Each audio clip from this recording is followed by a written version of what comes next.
Well, good morning. Can't start the day without a cup of coffee, so I am back at the shop here after last night there, and it's time to finish getting this corn header and the combine ready to go.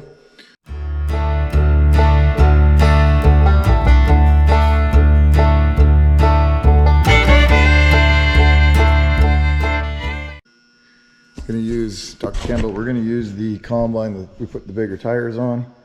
We're going to put that one on the corn head for now. You can always switch things around, but for right now, we'll do the conversion on this one, get it ready to go, and hopefully we can try some corn this afternoon.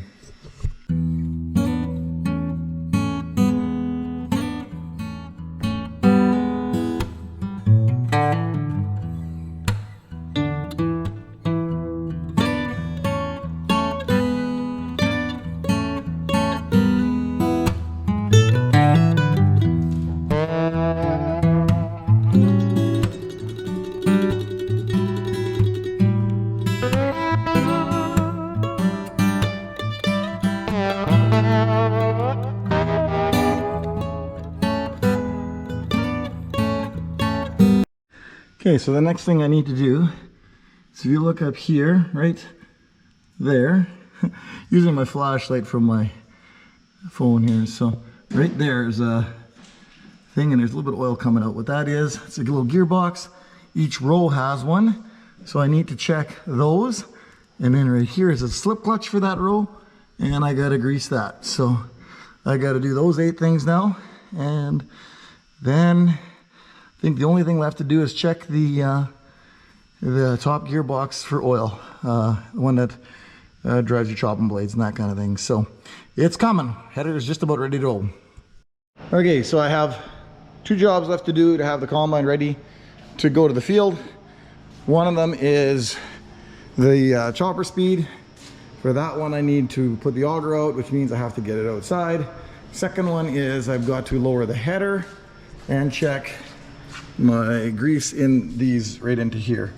Again, I got to lower the header, which means I got to back it outside. So for right now, I'm actually going to put this combine header stop for right now. The boys, we've had them outside cleaning up, finishing up my job from yesterday with the draper heads, and I'm going to quickly help them finish that up. We get it out of the way, and then we can back the other one out and finish it up. So okay, I think we are finally ready. I have got everything checked over. Gearboxes are checked. Well, that's mostly true. I have one that was being an issue. It's too tight. Everything else seemed good though. So we got a 30-acre field with a chance of rain coming. I'm taking a chance on it that that one is going to make it through today, and we will top it up or check it out tomorrow. Other than that, yeah, everything's good to go, I hope. We are gonna head out and we are gonna try some corn. So we got Quinn on the cart. I got my drop pan there and ready, and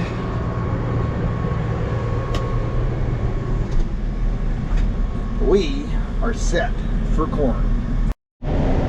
Okay, we have started.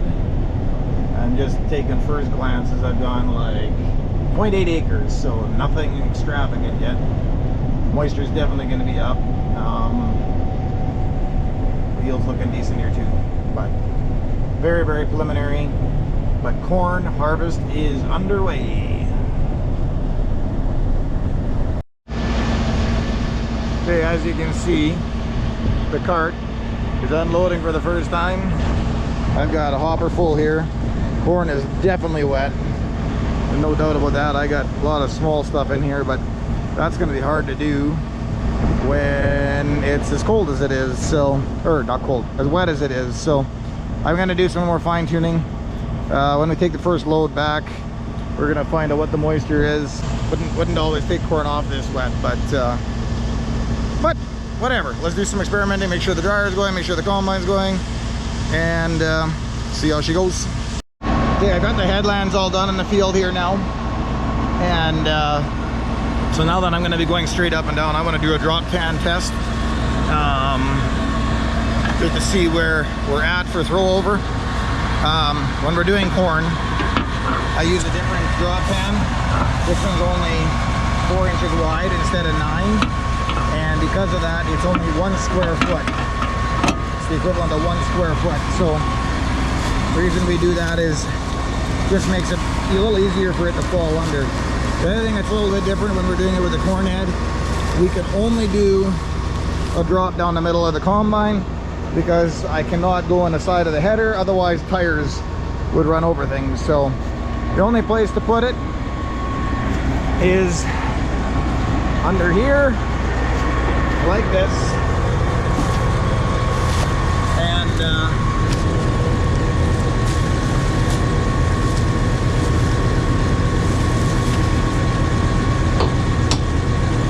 there.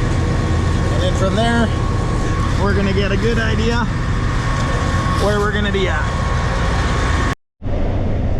So we're gonna get ready to do a drop pan test here. I slowed my rotor down to 250. I was at 300, just trying to get my cobs and my kernels to break apart a little less. We'll see whether that does anything. If you look at my monitor here, I got like there's like 0 losses everywhere. So if I were to go strictly off of that, I wouldn't even be worried about the back end, but I don't do that. I gotta drop my drop pan. So I got one. Oh, it's gone. I was gonna say I got 1 line of sieve, but it's gone. So yeah, again, she's clear. Go for my little walk of whatever. See if I can find my pan, and there it is. This is where you're gonna see why we choose the smaller one now. Because if we were to have the wide one, it would probably get all caca. That's a good word, eh? Caca. So, see what is in here.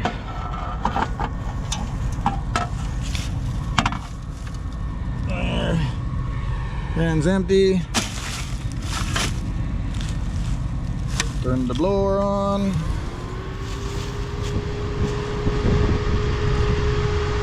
Okay, so we got 0.4 grams. Now we got to change things up a little bit. 0.4 Cocolate, and it's saying about 0.6 bushel an acre is what we're throwing over. So, you know, and that's one of those is a crack. So, yep, pretty happy with that. Very happy. In fact, I might take and look at the sample now, and if I can slow my rotor down even a bit more, who knows, I might just do that yet. So my sample doesn't look too bad. I got some fines in there, but it actually looks a lot better than it did.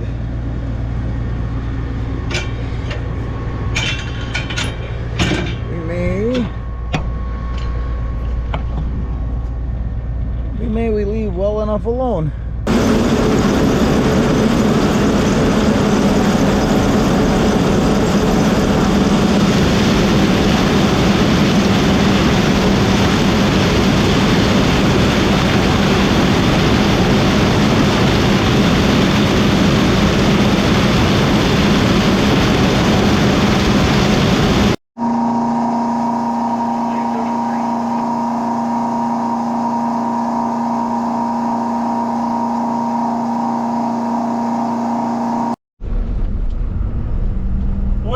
Tractors need fuel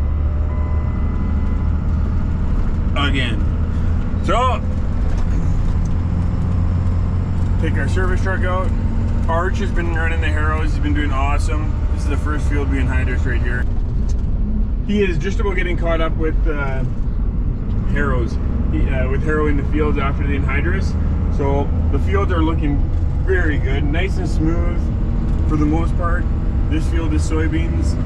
Up by the tree line out there, the soybeans are pretty thick. Straw didn't spread the greatest, and we'll have to harrow that a little bit later.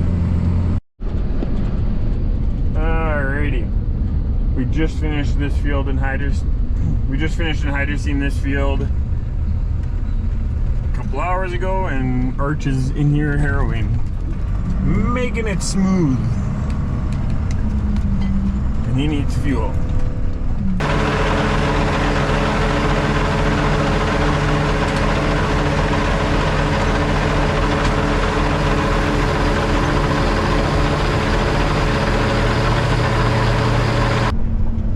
Okay, Arch is all fueled up. With that unit, we are roughly doing 8 acres an hour. So it doesn't take long for him to crush some acres. So, yep. Now to go get the trucks to keep the combine rolling. It's busy. It's good. Peter's on holidays. Peter's on holidays. He never takes time off. Peter's, if you're new to our channel, Peter is a young guy that's worked for us for a couple of years, and he, we'll just say he doesn't take a whole lot of time off. So he had asked to go see his brother down in Minnesota, and we told him to go for it. So he's off for the weekend, and so we're managing without him.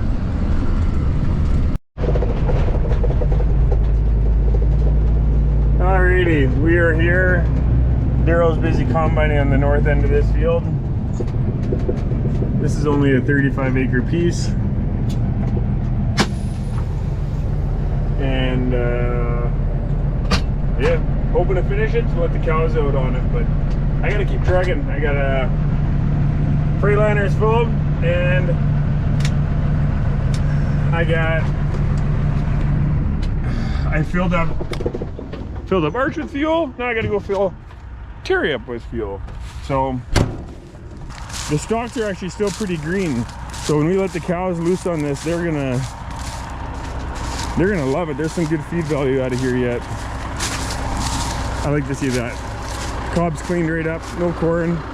Cobs aren't chunked up into small pieces. So If you turn around, you'll see 3 deer, you and me. lots of deer. Let's go.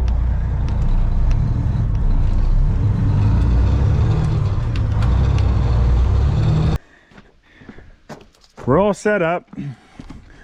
I gotta run fuel out to Terry. I gotta keep him running, and I'm gonna drop their suppers off. Give him an Arch food, and then I'm just gonna start trucking.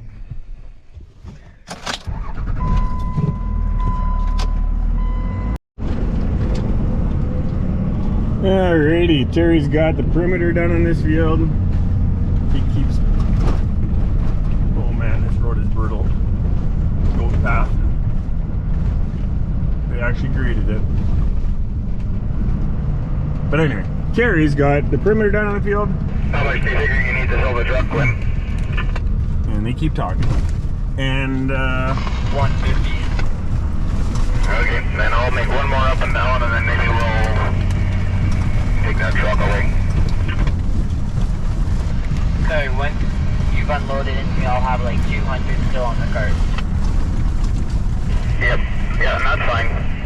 Plus we'll have, like, I don't care if we've got some other cart, that's fine. beautiful. This is working awesome. Terry's doing a great job. So I just thought I'd clarify a little bit.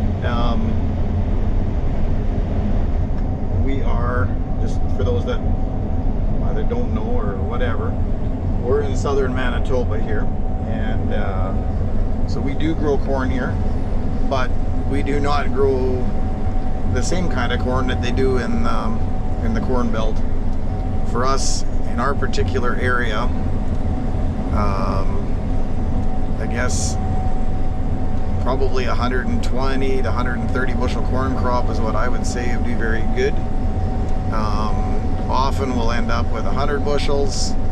We have had the odd time where it gets over 150, but yeah, that's not common around where we are. Because we have less growing heat unit days, that kind of growing days or heat units, we grow shorter season corn. Therefore, our yields are not the same. So we've just been getting going here, and it'll be interesting to see once we get going exactly where we're coming in, but preliminaries are showing on this first field that the corn's coming in pretty good. But again, one key factor, I have no idea where the moisture's at, so, which is a big no-no. Normally I've got my moisture tester with me, but I don't, and therefore I'm waiting on the first truckload to tell me what the moisture is. At the same time, it's not gonna stop me.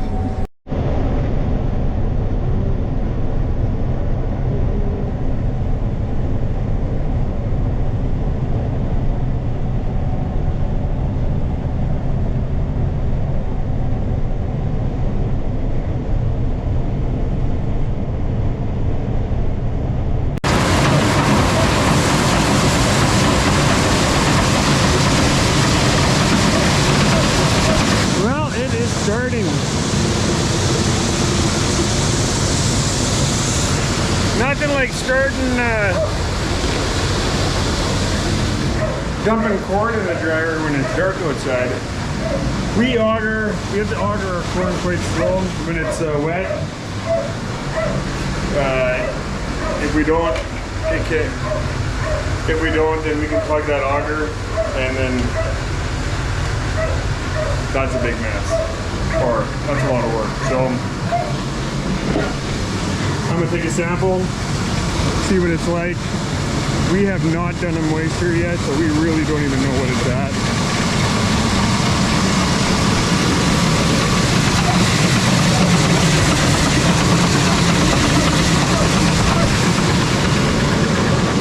It's got the juice. All right. I'm gonna guess that this is pretty wet.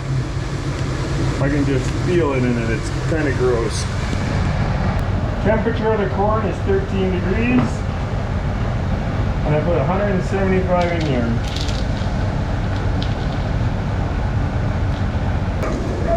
Whew.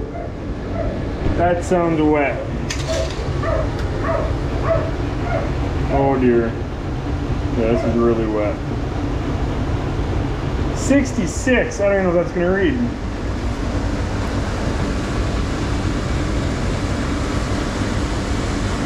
That doesn't even read. That's how wet we are. That's horrible. Like that's really wet. I actually don't think we've ever combined. Even if we say it's 65. Oh. Okay, so 65. Even at that, you're talking 36%. That is officially the wettest corn we have ever combined. That's gonna suck to dry, I'm not gonna lie. So I'm pretty sure with that, this will be the last field we do for a little while. We need this corn to dry down. That's horrible, that is so wet. Oh, that's disappointing. Okay. I got that truck empty. I gotta empty that one, but that Super B is full already. So Daryl's thinking the rest should fit on this trailer and the grain cart and combine. Should be close. Okay, we've been starting to get some rain happening here, so I want to just check my sieves just to make sure that everything is good back here. So we're gonna get a handy dandy little light bag here somewhere.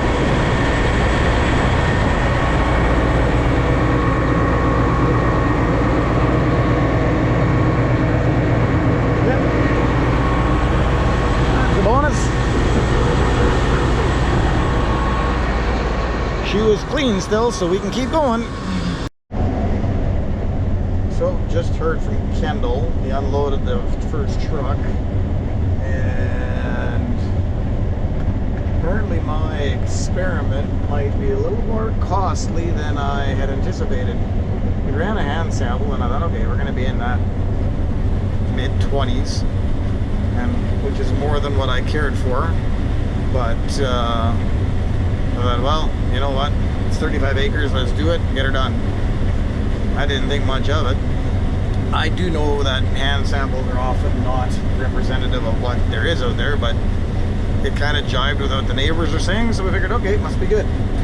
Yeah, our corn's 30 plus, so that's going to take a lot of drying.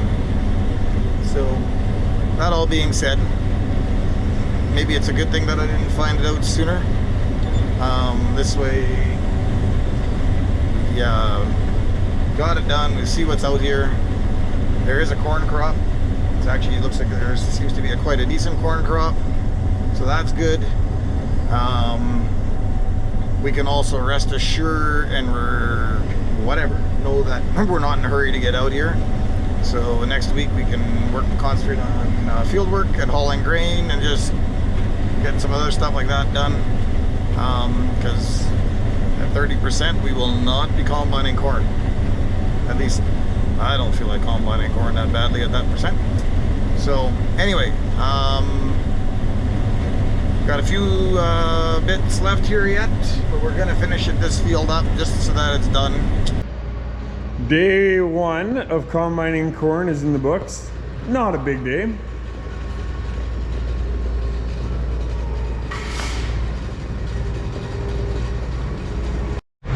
Well, combine is back in the shop. We're gonna call it a night. Thanks for watching. If you enjoyed the video, give us a thumbs up. And if you haven't already, please subscribe. See you again.